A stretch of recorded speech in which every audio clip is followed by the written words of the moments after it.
de la mañana al mediodía, más o menos de aquí, de España, mi tía, la tía Pita, ¿sí? Ella era la esposa de un hermano de mi mamá, mi tía, ¿sí? Ella falleció con 88 años y parte de la vida de quien ha dejado su cultura, algo que nos compartía el jueves pasado Ana María. Y claro, lógicamente uno quisiera poder estar en estos momentos en donde se reúne la familia y demás. Ella falleció, tenía 88 años, ¿sí? Y vi en el Facebook de su nieta decir que injusta es la vida, porque se falleció su abuela con 88 años. Y claro, no pude menos que pensar, mi padre murió con 68 años.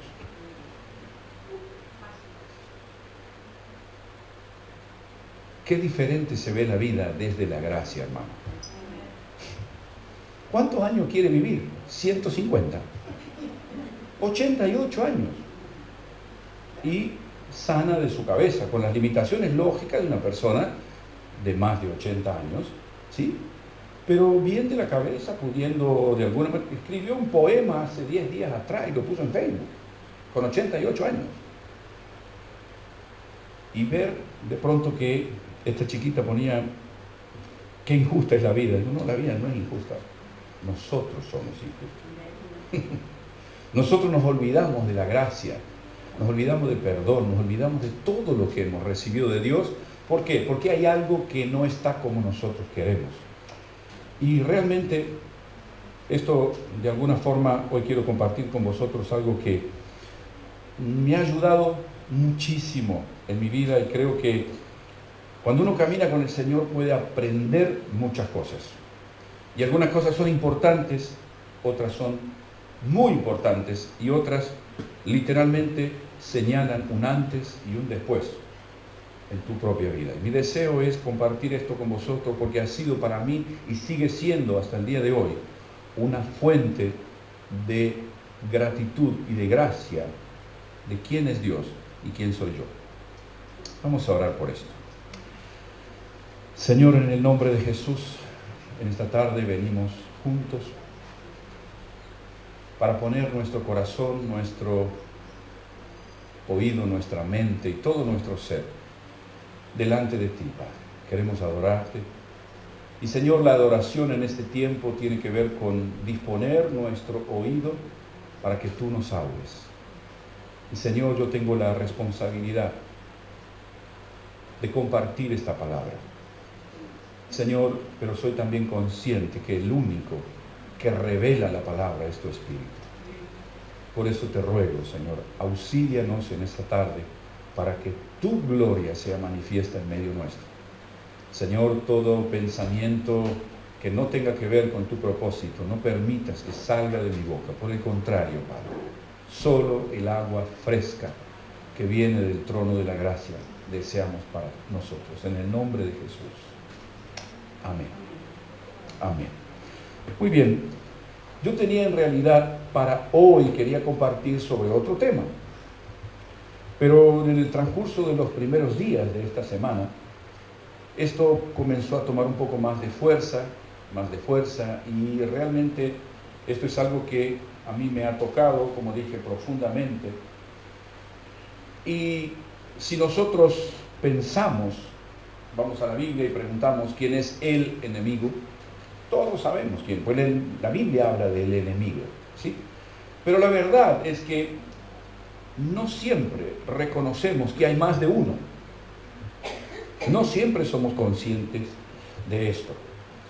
Y compartiendo sobre este tema con Susana hace unos días atrás, ella me dice, mira, ¿sabes qué? He leído un estudio hecho por una serie de científicos desde los años 90 y que ha sido publicado hace poco, y ellos llegaron a una conclusión, que hay ciertas características en los seres humanos que, si son alimentadas, necesariamente va a dar como resultado una personalidad con niveles de maldad inimaginables. Hay una concentración de maldad en el ser humano, y cuando nosotros alimentamos esa maldad, no sabemos hasta dónde puede llegar esa maldad. Y hablamos de personas que pueden afectar de manera muy negativa todo el entorno, y cuanto más grande sea su alcance, más personas se verán dañadas por esto. La historia nos muestra esto.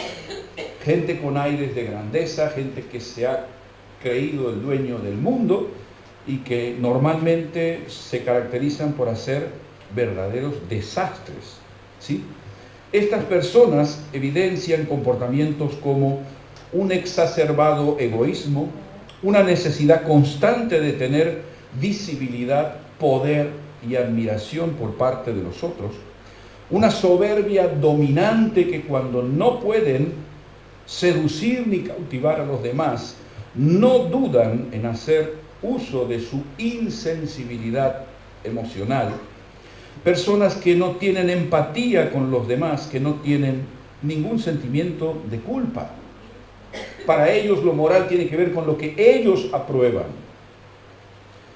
Lo interesante es que estas características se encuentran mayormente en personas exitosas, dirigentes de empresas muy importantes, altos directivos de empresas, políticos, gobernantes. Y todas estas personas literalmente son aquellas que el mundo reconoce como personas capaces. El mundo. Estas personas son útiles, lógicamente, a intereses mucho más oscuros. Y una de las cosas que, mientras estudiaba esto, recuerdo el testimonio de quien fue el director del hotel donde yo trabajé en Siena, allá por el año 2005-2006, cuando empezó a venir la crisis en Italia y en toda Europa. Recuerdo que los dueños del hotel donde yo trabajaba vendieron el hotel a nuevos dueños, y una de las cosas que más me impactó es que, claro, llegaron nuevos dueños y ellos traían nuevos empleados, y le dijeron al director del hotel que tenía que hablar con todos los empleados y decirles que nos iban a despedir. ¿Sí? Ok, muy bien. Él no sabía, una buena persona realmente este hombre. Él me apreciaba muchísimo, yo también a él, y resulta ser que él estaba muy angustiado cuando tenía que comunicarle a los demás empleados, y a mí también, de que nos íbamos a quedar sin trabajo. Y yo recuerdo que le dije, Giancarlo, no te preocupes, o sea, no es tu responsabilidad, no te preocupes. Y lo triste de esta historia es que después que él terminó de poner su cara para hablar con todos los empleados, lo despidieron también a él. Y uno se da cuenta, ¿cómo es posible que uno sea tan malvado? ¿De dónde viene tanta maldad? Yo creo que luego de caminar con el Señor por 30 y tantos años, me he dado cuenta que bíblicamente hay un sustento muy fuerte para llegar a este tipo de conclusiones. Pero para poder ver esto, hay algunas cosas que necesariamente quiero que podamos estudiar. La primera cosa que debemos preguntarnos es: ¿quién es Dios? ¿Cómo es Dios? ¿Y quién es el hombre? ¿Y cómo es el hombre? Lo primero que encontramos en la Escritura cuando hablamos de Dios, el primer versículo de la Biblia, yo lo voy a leer exactamente para no confundirme, pero todos lo sabemos de memoria. En el principio, como dice Génesis 1:1, en el principio creó Dios los cielos y la tierra. Es decir, Dios ha creado los cielos y la tierra. Y en el mismo capítulo 1 de Génesis, el versículo 27, dice la Escritura: y creó Dios al hombre a su imagen y semejanza. Dentro de toda la creación que Dios hizo, creó al hombre y al hombre lo hizo a su imagen y semejanza. Y esto no quiere decir que el hombre es divino como Dios. Esto quiere decir que el hombre tiene conciencia moral como tiene Dios. Nosotros no somos dioses, somos hombres. Y el hombre sigue viviendo porque Dios se lo permite. Dios no. Dios no heredó nada. Dios no merece nada. Dios existe, siempre ha existido y siempre va a existir, cosa que no pasa con el ser humano. Todos nosotros hoy vivimos porque años atrás hemos nacido. Y está claro que ese sentimiento de omnipotencia que a veces los hombres tenemos, simplemente basta que se levante un viento fuerte o venga una tormenta más o menos de las que suelen venir a veces, como para que nos demos cuenta de dónde estamos y quiénes somos. Nuestra fragilidad queda expuesta frente a este tipo de situaciones. Por eso yo quisiera de pronto que podamos ver cómo es Dios y cómo es el hombre, cómo llega Dios presentándose al hombre y por qué decimos que Dios es creador y Dios ve necesariamente en nosotros súbditos, criaturas creadas por Dios. Dios es el juez de todos los hombres, aunque los ateos digan que no. Ok, es como si alguno de nosotros dice, no, pero aquí en Fuengirola el clima está fantástico, está fresquito. Acá está fresquito porque hay aire acondicionado, afuera es un calor bárbaro. O sea, si usted quiere vivir siempre con este fresquito, va a tener que quedarse siempre acá. El hombre, quiera o no quiera, un día se va a tener que presentar delante de Dios. Eso es lo que dice la Biblia, hermano. Y de hecho, cuando nosotros pensamos en Dios y en la persona de Cristo, yo quiero que me acompañe por favor a leer Filipenses capítulo 2, porque aquí vamos a ver hoy dos personajes que están en la Escritura. Uno es Jesús, cómo Jesús viene al mundo, criado, formado en el vientre de María. Y dice la Escritura en Filipenses 2, 5 en adelante, haya pues en vosotros este sentir que hubo en Cristo Jesús, que hubo también en Cristo Jesús, el cual siendo en forma de Dios, no estimó el ser igual a Dios como cosa a que aferrarse, sino que se despojó a sí mismo tomando forma de siervo, hecho semejante a los hombres, y estando en la condición de hombre, se humilló. Asimismo, haciéndose obediente hasta la muerte y muerte de cruz. Por lo cual Dios también le exaltó hasta lo sumo y le dio un nombre que es sobre todo nombre, para que en el nombre de Jesús se doble toda rodilla de los que están en los cielos y en la tierra y debajo de la tierra, y toda lengua confiese que Jesucristo es el Señor, para gloria de Dios Padre. En esto vemos la actitud de Dios hecho hombre, descendiendo, como lo explicábamos tiempo atrás, en diferentes dimensiones, pasando de la divinidad del Creador, pasando por los ángeles, llegando a los hombres y haciéndose siervo de los hombres, descendiendo de categoría, podríamos decir. Eso es lo que hizo Cristo. Y es increíble porque dice la Escritura en el versículo 9, por lo cual, precisamente por esa voluntaria negación de sí mismo, por ese motivo el Padre lo exaltó. Y este es un principio espiritual, además de un ejemplo. Cuando nosotros vamos a la Escritura, en Juan 13:15, Jesús, hablando del servicio, dice, ejemplo os he dado. Y el mayor ejemplo que Jesús nos da es que aprendemos a vivir con su modelo de vida. Una de las cosas más importantes es que Jesús vino a la tierra y Él vino a predicar el reino de Dios. Dice, no hace falta que lo busque, pero sí se lo quiero leer Mateo 4, 23 al 25, habla de lo que Jesús estuvo haciendo. Mateo 4, 23 al 25 dice la Escritura lo siguiente: recorrió Jesús toda Galilea, enseñando en las sinagogas de ellos, predicando el evangelio del reino y sanando toda enfermedad y toda dolencia en el pueblo. Y se difundió su fama por toda Siria, y le trajeron los que tenían dolencia, los afligidos por diversas enfermedades, tormentos, los endemoniados, los lunáticos, los paralíticos, y los sanó. En pocas palabras, el reino de Dios tiene un rey, y ese rey es Cristo. Cuando nosotros identificamos en la Escritura que Jesús es el Señor, necesariamente en ese reino estamos nosotros.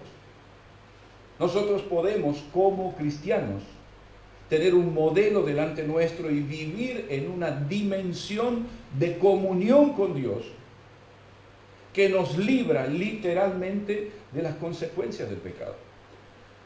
Pero Jesús es el Señor, no es una frase, no es un lema, es una calidad de vida que la Escritura nos ofrece a los que aceptamos a Cristo como nuestro Señor.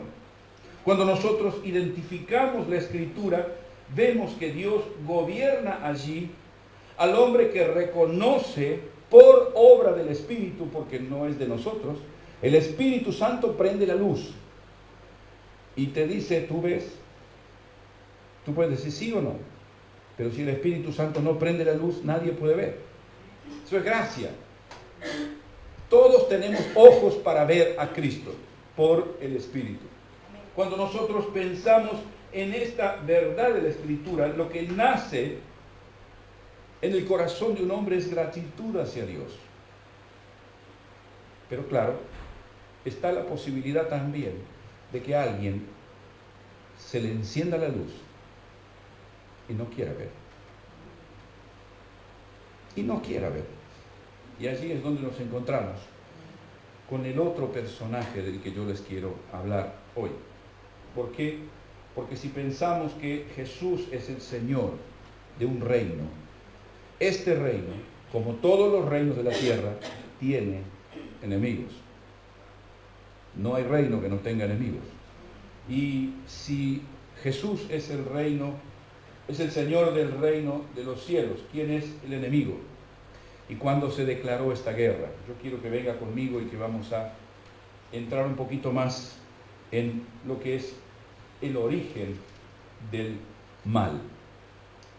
¿De dónde viene toda esta maldad? Porque a veces uno mira el mundo y no encuentra respuestas. ¿Por qué el mundo está como está?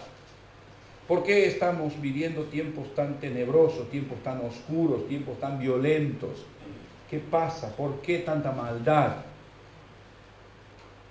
No es que yo voy a pretender explicarlo, pero sí aquí hay algunos vestigios. Y quiero que me acompañe, por favor, para que leamos juntos Ezequiel capítulo 28. Ezequiel 28 del 1 al 19 nos detalla muy puntillosamente sobre el enemigo del reino de Dios. Dice la Escritura de esta forma, el profeta Ezequiel nos transmite esto. Vino a mí palabra de Jehová diciendo, hijo de hombre, di al príncipe de Tiro, así ha dicho Jehová el Señor, por cuanto se enalteció tu corazón y dijiste, yo soy un Dios. En el trono de Dios estoy sentado en medio de los mares, siendo tu hombre y no Dios. Y has puesto tu corazón como corazón de Dios. Y aquí que tú eres más sabio que Daniel, profeta Daniel, no yo. No hay secreto que no te sea oculto. Y has adquirido oro y plata en tus tesoros. Con la grandeza de tu sabiduría y en tus contrataciones has multiplicado tus riquezas. Si ve que normalmente la persona que inicia a tener poder y a tener dinero y a tener riquezas, llega a un punto en que la persona se siente como si fuera un Dios. Esto lo hemos visto, hermano, tristemente, en muchas oportunidades. En muchas oportunidades. Continúa diciendo la Escritura, versículo 6. Por lo tanto, así ha dicho Jehová el Señor, por cuanto pusiste tu corazón como corazón de Dios, por tanto he aquí yo traigo sobre ti extranjeros, los fuertes de las naciones, que desenvainarán sus espadas contra la hermosura de tu sabiduría y mancharán tu esplendor. Al sepulcro te harán descender y morirás con la muerte de los que mueren en medio de los mares. Hablarás delante del que te mate diciendo, yo soy Dios. No, tú eres hombre y no Dios, en la mano de tu matador. De muerte de incircuncisos morirás por mano de extranjeros, porque yo he hablado, dice Jehová, el Señor. Versículo 11. Vino a mí palabra de Jehová diciendo, Hijo de hombre, levanta endechas contra el rey de Tiro, y dile, así ha dicho Jehová el Señor. Tú eras el sello de la perfección, lleno de sabiduría y acabado en hermosura. En el Edén, en el huerto de Dios estuviste. De toda piedra preciosa era tu vestidura, de cornerina, topacio, jaspe, crisólito, berilo y ónice, de zafiro, carbunclo, esmeralda y oro. Los primores de tus tamboriles y flautas estuvieron preparados para ti el día de tu creación. Tú, querubín grande, protector, yo te puse en el santo monte de Dios, allí estuviste. En medio de las piedras de fuego te paseabas. Perfecto eras en todos tus caminos desde que fuiste creado hasta el día que en ti se halló maldad. A causa de la multitud de tus contrataciones fuiste lleno de iniquidad y pecaste, por lo que yo te eché del monte de Dios y te arrojé de entre las piedras de fuego, oh querubín protector. Se enalteció tu corazón a causa de tu hermosura, corrompiste tu sabiduría a causa de tu esplendor. Yo te arrojaré por tierra delante de los reyes, te pondré para que miren en ti. Con la multitud de tus maldades y con la iniquidad de tus contrataciones profanaste tu santuario. Yo pues saqué fuego de en medio de ti, el cual te consumió, y te puse ceniza sobre la tierra a los ojos de todos los que te miran. Y todos los que te conocieron de entre los pueblos se maravillarán sobre ti. Espanto serás y para siempre dejarás de ser. Aquí vemos el momento en que nace el pecado. Y está claro que aquí hay dos personajes. Uno, que es el rey de Tiro, y que de alguna forma tiene las características que en más de una oportunidad hemos visto en algunos gobernantes, en personas que tienen mucho poder y que se creen que son Dios. ¿Sí? Hemos escuchado gente decir, ni Jesucristo me saca de aquí, después de 3 o 4 años se murió. ¿Sí? No voy a dar nombres, pero hay varios. Y va a seguir habiendo, hermano, porque esto habita en el corazón del hombre. Pero a partir del versículo 11, aquí hay algo que es lógicamente profético. Y el profeta dice, dile esto sobre el rey de Tiro. Inicia a hablar acerca de dónde estaba el rey de Tiro. En el versículo 13 dice, en el Edén, en el huerto de Dios estuviste, y está claro que no era el rey de Tiro, porque no puede haber estado en el rey de Tiro en los tiempos de Ezequiel y en el jardín del Edén con Adán y con Eva. No, ¿sí? Por eso yo creo que este inicio de la maldad tuvo su motivación allí en el Edén. Alguien que de alguna manera obró de una manera totalmente opuesta a cómo obró Cristo. Cristo, siendo divino, dejó su divinidad, dejó su gloria, se hizo hombre, pasando por la dimensión angelical, llegó a ser hombre y se hizo esclavo de los hombres y después murió con muerte de cruz, lo peor que había en su momento. ¿Cuál es, en contrapartida, la actitud de Satanás? Él, dice la Escritura, siendo la perfección, no se conformó con eso, quiso más. Quiso ser como Dios. No se conformó con ser la perfección.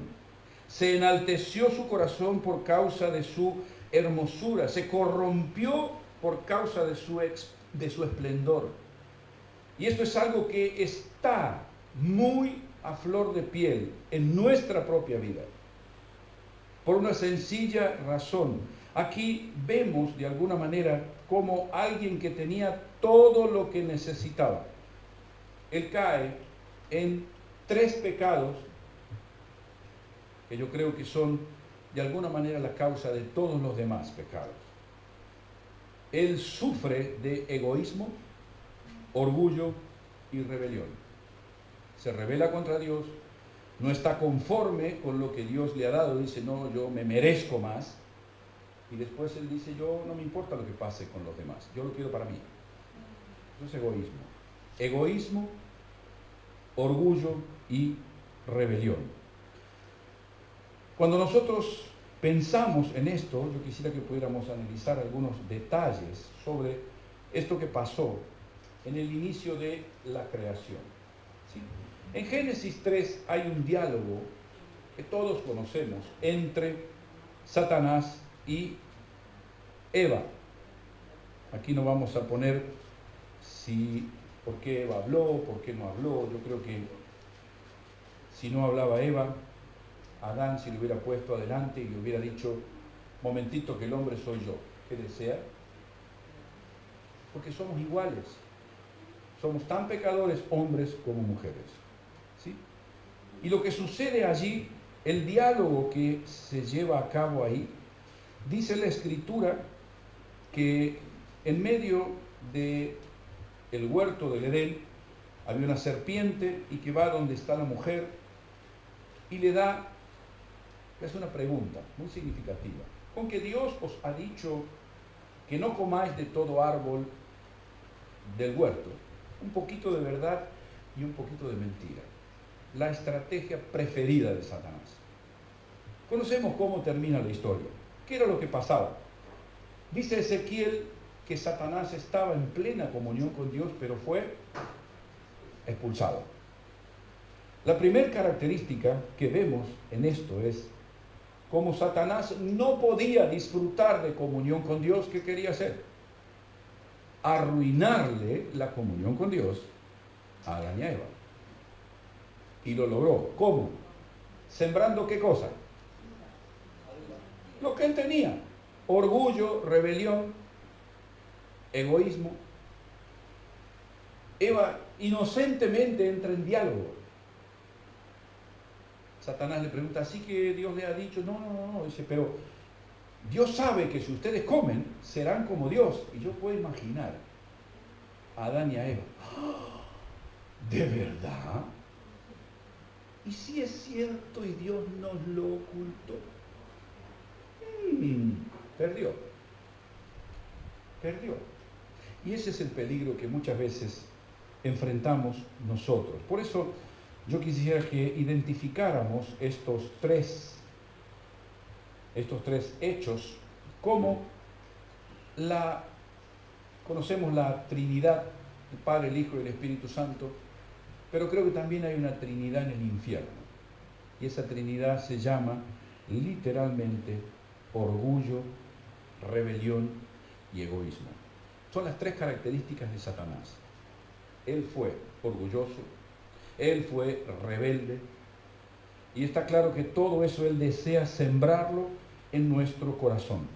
Miren lo que dice la Escritura. Venga conmigo por favor a Romanos 6:16. ¿Por qué es importante que nosotros entendamos este principio? Hay algo que la Escritura nos muestra y dice Romanos 6:16, ¿no sabéis que si os sometéis a alguien como esclavos para obedecerle, sois esclavos de aquel a quien obedecéis? Sea del pecado para muerte, sea de la obediencia para justicia. Lo leo nuevamente. ¿No sabéis que si os sometéis a alguien como esclavos para obedecerle, sois esclavos de aquel a quien obedecéis, sea del pecado para muerte, sea de la obediencia para justicia. En otros términos, este versículo me dice cómo es el hombre, esclavo. ¿De quién? De quien elija. ¿Es esclavo de Satanás para vivir esclavo del pecado, o es esclavo de Cristo para ser libre del pecado? No hay vueltas. ¿Por qué? Porque hay en toda la Escritura un paralelo importantísimo entre la esclavitud, que está directamente relacionada con el pecado, y la libertad, que es el poder que el hombre recibe de Dios para no necesitar del pecado. El apóstol Pablo lo relata con una claridad única. ¿Por qué? Porque él sabía lo que era ser esclavo del pecado y lo que es ser libre sin necesidad de pecar. ¿Por qué? Porque recibimos de Dios el poder para luchar contra el pecado. Si no viene de Dios, yo no tengo poder contra el pecado. Yo no puedo. Pero cuando yo le digo a Jesús, tú eres mi Señor, yo soy tu esclavo, recibo poder para vivir conforme a lo que la Escritura me plantea. Volviendo un poco sobre estas cosas tan difíciles de comprender, que percibimos hoy por hoy en los deseos de un hombre que no conoce a Dios. Son deseos indudablemente muy feos, pero la verdad es que si nosotros pensamos que por el simple hecho de decir yo acepté a Cristo, ok, ya estas tres cosas no van a ser parte de mi vida, cometo un error grosero. Recuerde lo que Pablo le dijo a Timoteo: cuídate de ti mismo. ¿Qué significa esto? Que yo tengo que saber quién es Dios y cómo soy yo. Al estado puro, sin Cristo, sin el poder del Espíritu dominando mi vida por mi propia voluntad. Hay parte que yo tengo que hacer, pero está claro que cuando nosotros identificamos esta Trinidad, tenemos que tener mucho cuidado. Mire, yo justamente pensando en esto, hoy tenemos aquí entre nosotros algunas personas que vienen de Colombia, ¿sí? Y seguramente si yo coloco esta fotografía, muchos se preguntarán quién es. Ustedes saben quién es. Los colombianos sí saben quién es. ¿Sí? No vale la pena que hagamos nombre. ¿Por qué? Este es un hombre que hizo mucho bien a mucha gente. La pregunta es, ¿cómo hizo de bien? Cuando usted va y busca la historia de quién es este hombre, una de las palabras que viene sobre él es esta: es un reo. ¿Qué es un reo? Yo fui a lo que dice la Real Academia Española, y un reo es una persona que necesariamente es culpable de un delito. Un reo, ¿sí? Cuando está identificado como un delito, que la persona lo hizo voluntariamente. Entonces, así es relatado. Pero, ¿por qué puse esta palabra reo? Que en realidad no es invención mía, sino de Susana. Ella me dice, mira, esas tres características, rebelión, egoísmo y orgullo, forman una palabra, reo. Wow. ¿Por qué? Miren lo que significan esas tres palabras: rebelión, orgullo y egoísmo. Quisiera que podamos ver a través de la Escritura y de lo que nosotros podemos llegar a conocer, porque seguramente cuando uno intensifica este tipo de conceptos, puede correr el riesgo de buscar estos detalles en la vida de otras personas. Pero la idea es que hagamos nosotros también una introspección. ¿Cuánto hay de nosotros de rebelión? ¿Cuánto hay de nosotros de egoísmo? ¿Y cuánto hay en nosotros orgullo. ¿Sí? Cuando nosotros pensamos en una persona que se rebela, la Real Academia Española define la rebelión como el levantamiento contra una autoridad o un gobierno, en especial cuando se realiza con el fin de derrocarlo y sustituirlo por otro. El rebelde es la persona que por naturaleza no le interesan los demás. Le interesa su propia visión de la situación y siempre va a buscar personas que se sumen a lo que desea hacer. Normalmente estas personas usan a los demás para lograr sus propios fines. Vemos gran agresividad contra todo lo que está establecido. Personas que no dudan en desafiar todo lo que les convenga para lograr sus fines y lo van a disfrazar de éxito, derechos, pero lo único que les interesa es hacer lo que ellos quieren, lo que su pervertido corazón les dice que hagan. La manipulación de los demás es algo muy normal para esta clase de gente. Es gente que es muy difícil de educar, porque siempre ven en los demás alguien de quien servirse. No solamente las personas que blasfeman en contra de Dios son rebeldes a Dios. A mí me ha pasado, en una oportunidad, tiempo atrás, dando un curso a líderes en una iglesia, alguien vino y me preguntó, me dice, pastor, mire, yo he oído sobre esto y aquello. Dice, ¿y cuál es su perspectiva frente a esto? Digo, ¿lo que dice la Biblia? Me dice, no, pero yo quiero saber qué piensa usted, lo que piensa la Biblia. Pero si usted no tiene criterio, no me está permitido tener criterio. Porque la verdad es lo que dice la Biblia, no lo que me parece a mí. ¿Por qué? Porque yo quiero que Jesús sea mi Señor. Y la única forma de que yo pueda vivir esa realidad es cuando lo que dice la Escritura es lo que yo creo. No hay otra forma. Yo no puedo adaptar la Escritura a mi conveniencia. Yo tengo que adaptar mi vida a la Escritura. Cuando nosotros vemos una persona rebelde, literalmente pensamos en una persona que tal vez hable de Dios, tal vez tenga el pececito puesto en el auto, ¿sí? Te puede saludar y te diga Dios te bendiga, pero cuando llega el momento ve la Escritura y dice no, yo eso no lo comparto. Y bueno, ok, está bien, es rebelde. Es rebelde a Dios, a lo que dice la Escritura. Si la Escritura nos enseña algo como principio de vida, debemos aplicarlo. ¿Por qué? Porque si no somos rebeldes a la Escritura, rebeldes a lo que la Escritura nos dice. Y aquí está un poco el gen de Satanás. ¿Por qué? Porque él quiso ser como Dios. Cuando yo digo, la Biblia dice blanco, pero yo digo negro, me quiero poner a la altura de Dios, olvidándome que soy hombre. Y la Escritura me dice, tú no eres Dios, tú eres hombre. Y elige, ¿de quién quieres ser esclavo? ¿De Satanás para perdición o de Cristo para justicia y para vida?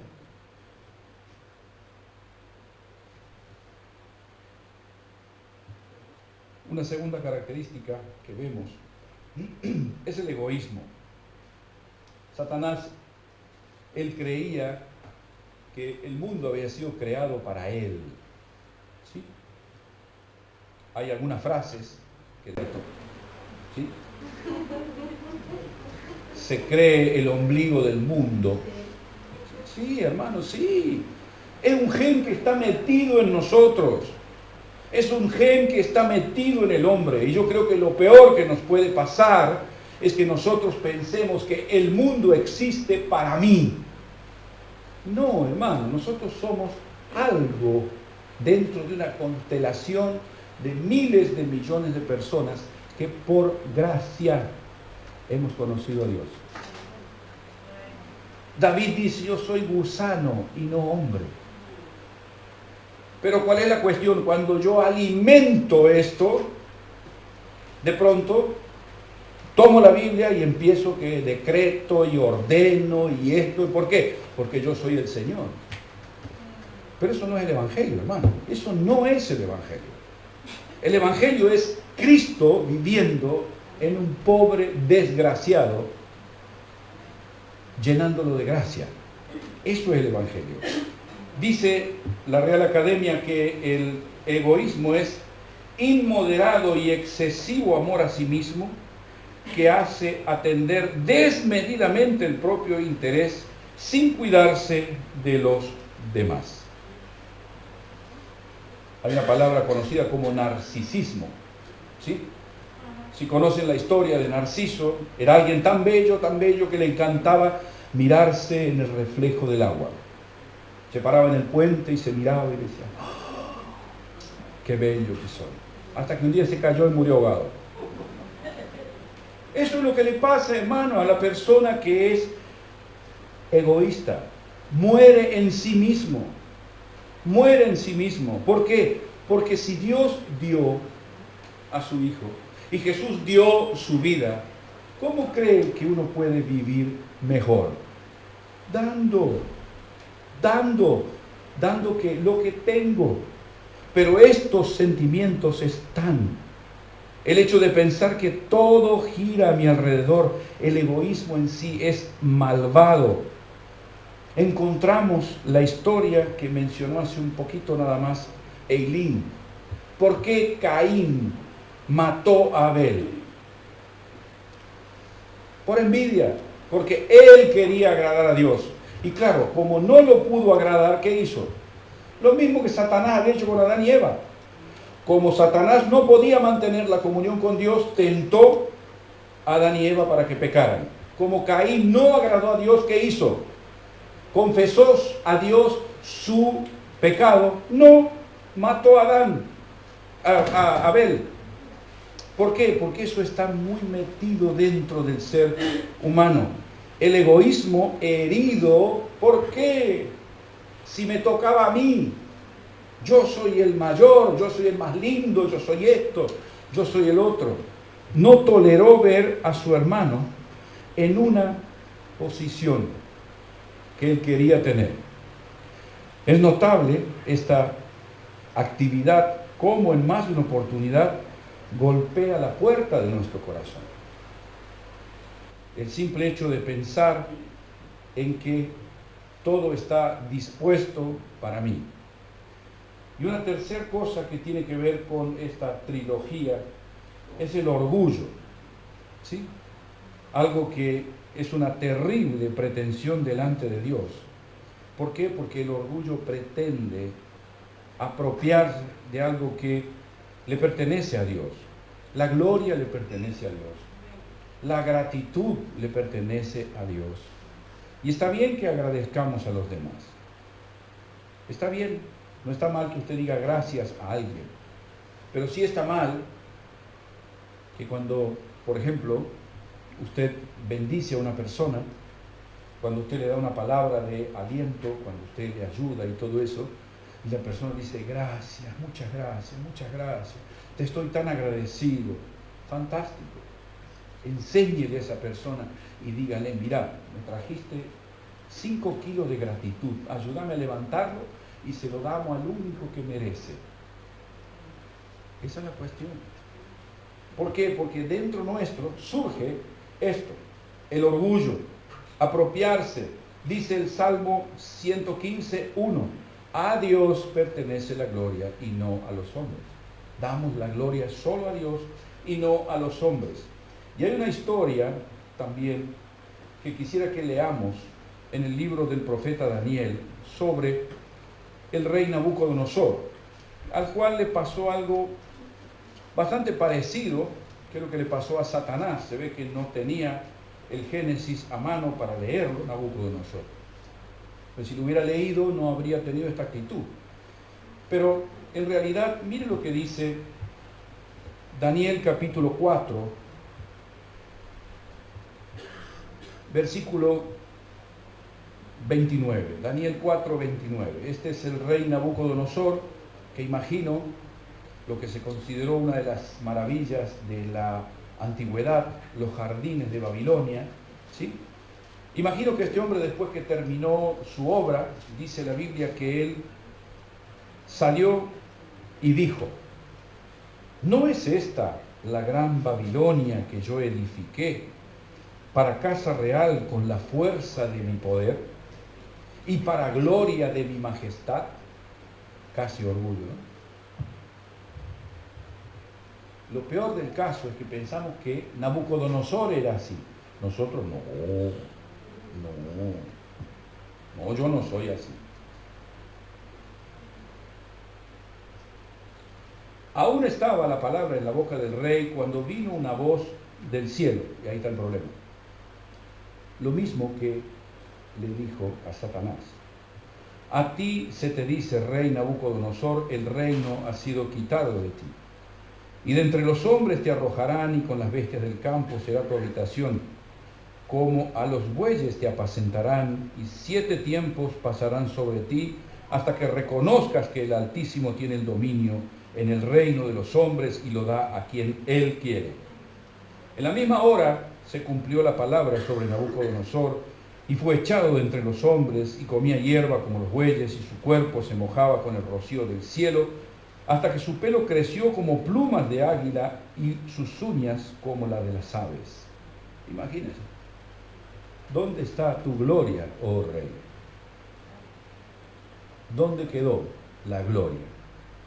Basta simplemente que Dios desconecte un cablecito en nuestro corazón para que se pare.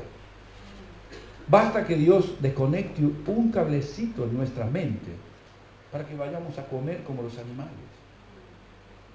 Entonces, ¿qué es lo que creemos que somos? Cuanto antes aprendamos que Dios es Dios y que nosotros somos criaturas, y que la mejor forma de vivir estas relaciones aprendiendo de Él, de lo que hizo Cristo, ahí más y más nos vamos a dar cuenta de cuán orgullosos, rebeldes y egoístas somos, porque eso está vivo en nosotros. Y está claro, yo siempre digo que algunos pecados no los cometemos porque no tenemos la oportunidad. Ay, si yo tuviera esto, si yo tuviera aquello, Señor.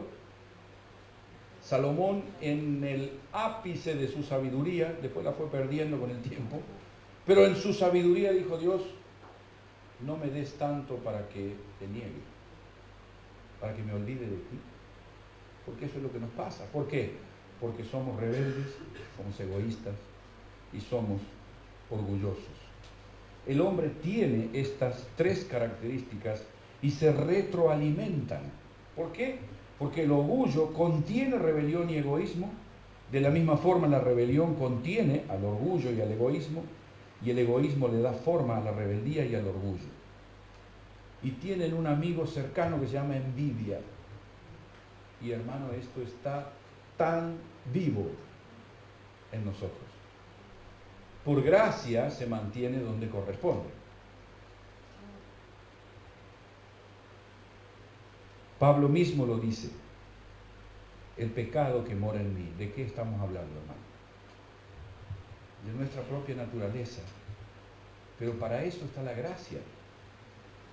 Para eso está la gracia. Hemos sido renovados. Y aquí tenemos un principio espiritual muy valioso. Cuando nosotros damos lugar a Cristo, esta frase, Jesús es el Señor, debe condicionar nuestra vida. Hay circunstancias, situaciones que hacen que nos propongamos salir de la Escritura para lograr ciertos logros, por así decirlo. Pero indudablemente esta no es la voluntad de Dios. Días atrás estábamos en casa orando y recuerdo, yo tengo una computadora que me vendió Javier tiempo atrás, que anda muy bien, gracias a publicidad, Javier, ¿sí? Una portátil. ¿Y cuál es la cuestión? La portátil es muy linda, es muy cómoda, pero cuando uno la enchufa, va perfecto y todo esto, dice: uy, tengo que salir para entonces, ¿qué hago? La desenchufa y la lleva a otro lugar. Y a veces lleva el cable y a veces no. Llega un momento en que se prende una batería, pasa con los móviles, empieza a hacer señales de que te estás quedando sin batería. ¿Sí? Y yo estaba preparando esto, que Señor, cuando yo me quedo sin batería, ¿qué surge en mí? Egoísmo, rebelión, orgullo, envidia. Todo eso surge. ¿Cuándo? Cuando la batería empieza, cuando dejo de orar, cuando dejo de leer la Biblia, cuando lo que dice la Biblia es importante si me conviene y si no me conviene, bueno, pero yo lo veo de otra manera, entonces ahí la batería empieza a debilitarse. ¿Y sabe qué? La computadora tiene algo que avisa que se está terminando la batería. Empieza a ser así. ¿Sí? Y llega un momento en que si no la enchufamos, ¿qué pasó? ¿Se apagó? Se apagó. Indudablemente, cuando nosotros pensamos en todo lo que Jesús puede hacer con nosotros, lo que Él desea hacer con nosotros, es verdad, Satanás es el enemigo, pero no creas que es el único. No creas que es el único. Él nos va a tentar porque está en su esencia. Él es llamado en la Escritura el tentador. Entonces Él nos va a tentar. Y ahí nosotros decidimos, ¿qué hacemos? ¿De quién somos esclavos? ¿De Cristo para justicia o del pecado para destrucción? Yo creo que una de las cosas más importantes es identificar que de la misma forma que Satanás tentó a Adán y a Eva, alimentando su orgullo, alimentando su rebelión en contra de Dios, Él lo va a hacer con nosotros. ¿Por qué? Porque siempre le dio resultado, hermano. ¿Por qué no cambia estrategia Satanás? Porque sigue dando resultado. Está muy dentro nuestros. Pero está claro que, vuelvo sobre este tema, mire lo que dice del orgullo: arrogancia, vanidad, exceso de estimación propia, suele conllevar sentimiento de superioridad. ¿Y sabe qué? Cuando usted va a una empresa, yo recuerdo hace unos años, 7, 8 años atrás, estaba en Italia y me llama por teléfono. Alguien le había dado mi número de teléfono a un joven. Y bueno, él me contó que estaba haciendo esto, que estaba haciendo lo otro, que estaba haciendo aquí, que estaba haciendo allá. Y me dijo que bueno, que él era el apóstol, no me acuerdo cuánto. Mejor dicho, sí me acuerdo el nombre, pero no lo voy a decir. Y hablando de una cosa, de la otra, de la otra, de la otra, en un momento le pregunté cuántos años tenía. Él me dijo 28. Wow. Ok. Sí, tranquilo. 28 años y era apóstol. Apóstol de los apóstoles, de los neoapóstoles, no del apóstol que fue enviado por ley. No, él era apóstol. ¿Por qué? Porque era una iglesia grande y por qué esto, y por qué lo otro, y por qué. Entonces uno dice, ¿qué hay detrás de esa necesidad? No, pero lo disfrazamos, todo sea para la gloria de Dios, pero si yo salgo en la foto, mejor. Cuidado con eso porque es lo que arruinó a Satanás y puede también arruinarnos a nosotros. Pero tengo una buena noticia, mire lo que dice el Proverbio 28:13, búsquelo y apréndalo de memoria, porque si aprende esto, Proverbio 28:13, si usted aprende esto, no importa todo lo que yo le dije, pero si usted se lleva y aplica esto, va a tener muchísimo éxito en su vida con Dios. Mire lo que dice: el que encubre su pecado no prosperará, mas el que los confiesa y se aparta alcanzará misericordia. ¿Y sabe qué? Si usted piensa que no es egoísta, que no es, está bien, ok. Pero cuando usted mira para adentro, usted sabe que sí. Ah, pero Dios me ama. Claro, por eso le muestra su egoísmo, para que pueda ser libre, alcanzar misericordia. Mi deseo no es que usted se vaya de su casa sintiéndose mal, al contrario, es que usted se pueda llevar el tesoro de la Escritura, que dice que si usted confiesa y se aparta, alcanzará misericordia. Abandonando esto, indudablemente para nosotros, tenemos misericordia de Dios para nosotros y aplicamos el principio de la Escritura: lo que tengo te doy. Una persona que no es misericordiosa con los demás, ¿por qué? Es porque no tiene misericordia. ¿Y por qué no tiene misericordia? Porque no ha confesado sus pecados y lo ha abandonado. Es una seguidilla de cosas. Cuando usted confiesa y se aparta, recibe misericordia. Y cuando ve a una persona que está destruida por el pecado, usted tiene misericordia del pecador. Si usted no tiene misericordia, muy probablemente es porque hay pecaditos escondidos, no confesados, y Dios está esperando que confesemos. Y lo mejor que nosotros podemos tener es identificar: Satanás es el enemigo, pero también debo cuidarme de mí mismo. Por una sencilla razón: identificando las caras con las que Satanás se me presenta, yo voy a tener de alguna manera la posibilidad de escoger si me someto a lo que yo tengo ganas, a lo que yo tengo derecho, o a lo que verdaderamente me hace libre. No puede elegir. El pecado hoy lo vemos, hermanos, hoy lo vemos. Nuestro mundo hoy se caracteriza ¿por qué? Todo el mundo quiere tener derechos. ¿Derecho de qué? Permiso para pecar, yo le llamo, no derecho. Permiso para pecar. ¿Por qué no se puede haber un matrimonio entre dos personas del mismo sexo? Porque matrimonio viene de la palabra matriz, que tiene que ver con la matriz y la generación de una nueva persona. Dígame, ponga en una isla 50 homosexuales y vaya dentro de 30 años que va a encontrar 50 cadáveres. No hay matriz. Lo mismo no lo hay. Pero claro, ¿cuál es la cuestión? Queremos tener los mismos derechos. No, yo no tengo derecho a vivir bajo el agua sin respiración artificial. No tengo derecho. Como no tiene derecho un pez a vivir aquí sin agua. No puede. ¿Por qué? Porque fuimos creados así. Pero claro, la rebelión me empuja, disfrazado de derecho, disfrazado de esto, disfrazado de aquello, éxito, derecho y cosas que me alejan de Dios.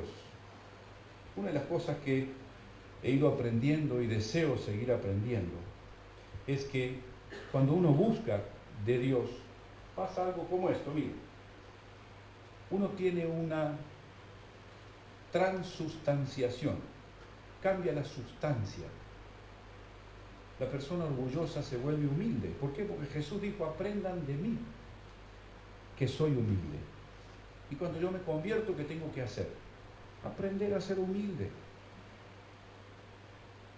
¿Y qué pasa dentro mío? Uy, mi carne está descontenta, no le gusta para nada. En el reino de Dios uno encuentra que la persona rebelde de pronto es mansa. ¿Y qué pasó? Jesús es su Señor. Ya no se cree Dios, ya no se cree que puede hacer esto, puede hacer... No. Ha conocido a Cristo y eso transformó totalmente su... que es orgulloso necesita aprender humildad, y el que es egoísta necesita aprender a ser amoroso. Todos nosotros tenemos estas características: orgullo, rebelión y egoísmo. Pero la buena noticia está que en Cristo, bajo su gobierno, bajo su influencia, en comunión con Él, podemos llegar a ser, no obviamente como Él, pero sí desarrollarnos como personas humildes, mansas y amorosas. Qué desafío para lo que se viene. Imagínense. Póngase de pie, por favor, y vamos a orar por esto. Vamos a orar por esto. porque necesitamos todos nosotros hacer una introspección y poder decirle a Jesús: Señor, yo reconozco que esto está en mi interior. Yo lo reconozco, Señor. Reconozco, Señor, que el gen de la maldad está en mí.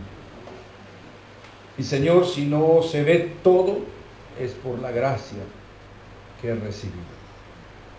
Por eso en esta tarde, Señor, en el nombre de Jesús, yo te ruego, Dios, para que todos los que estamos aquí, Señor, y aquellos a los cuales tu gracia nos está alcanzando en este tiempo, Padre bueno, podamos vivir como un objetivo en nuestra vida, desarraigar en el nombre de Jesús todo orgullo de nuestro corazón, arrancar todo aquello que tiene que ver con rebelión en contra de tu palabra, en contra del deseo de tu Espíritu para nosotros. Señor, así como dice el profeta Jeremías, tiempo de arrancar y tiempo de plantar. Señor, queremos en esta tarde y en el nombre de Jesús pedirte, Dios, que nos ayudes a tomar con fuerza toda raíz de egoísmo, rebelión, en el nombre de Jesús, y plantar allí, Señor, un corazón como el de Cristo, un corazón que te agrada, un corazón que vive para ti. Señor, ayúdanos, dependemos de tu gracia, Dios, dependemos de tu favor, pero ayúdanos, Dios, a tener el coraje de enfrentarnos a nosotros mismos y reconocer quiénes somos. Lo pedimos, Dios, a ti en el nombre de Jesús. Amén. Amén. Muy bien, tome asiento un minutito, por favor.